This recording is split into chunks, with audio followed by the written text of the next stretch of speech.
এখানে ডিম আর নতুন আলু দিয়ে ঝোল করে নিলাম। আজকে আমরা রান্না করতে চলে এসেছি। আজকে আমাদের রান্নার আয়োজনে কি থাকছে জানেন? কি থাকছে বলো তো, বলে দাও তো তাড়াতাড়ি একটু। মোহনা থাকছে। আচ্ছা ঠিক আছে, আমরা কি রান্না করছি? নতুন আলু আর ডিম আজকে আমাদের রান্নার আয়োজনে থাকছে। কড়াইতে তেল দিয়েছিলাম, তেলটা গরম হয়ে গিয়েছিল। এবার তেল যখন গরম হয়ে গিয়েছে তখন আমি কয়টা জিরে দিয়েছি তেলের উপর। জিরেটা যখন গরম হয়েছে, মানে পুরা হয়েছে, তখন তেজপাতা দিয়ে দিয়েছি। দিয়ে এবার লবণ হলুদ মাখাইয়ে আমি ডিমটা দিয়ে দিলাম। এবার ডিমটা সুন্দর করে লাল লাল করে ভেজে নিলাম। এবার আমি দিয়ে দেব আলুটা ভাজবো। চুলায় যে খুব জ্বলছে, তো আমি এক হাত দিয়ে ভিডিও করা নামানোর সমস্যা, তো এই জন্য কি বলবো। এবার আলু দিয়ে দিলাম। আলুগুলো ভাজা হবে, মানে ভাজবো, আর তারপরে ডিমটা নামিয়ে নেব। নিয়ে মশলাগুলো দিয়ে দিব। এই চুলাতে এক হাতে ভিডিও করা আর রান্না করা মানে অনেকটা সমস্যা। গ্যাসে যা হোক একটু পেরেছি, চুলাতে পাচ্ছি না, সমস্যা হচ্ছে। তারপরেও শখ করে এসছি চুলাতে রান্না করতে।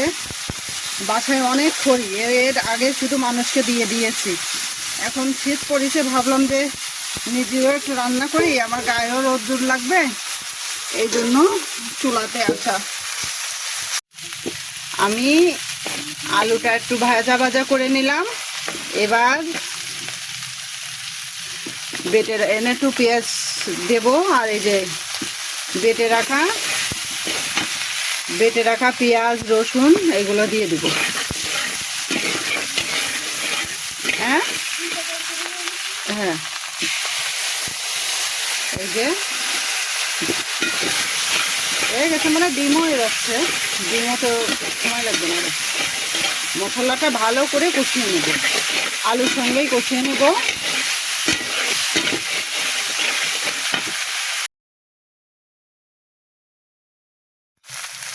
এই যে পেঁয়াজ রসুন মরিচ বাটা দিয়ে ভালো করে আলুটা কষিয়ে নিলাম। নিয়ে এই যে টমেটোটা দিয়ে দিলাম। এবার টমেটোটা কষিয়ে নেব।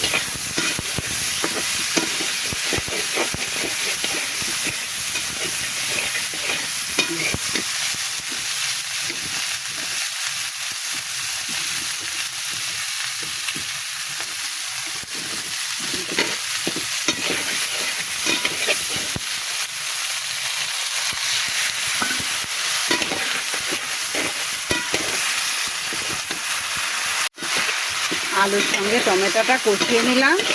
এবার পরিমাণ মতো জল দিয়ে দেবো। এই যে জল দিয়ে দিলাম। এবার ভেজে রাখা ডিমটা দিয়ে দিলাম ঝোলের পরে। চা কি করবো না?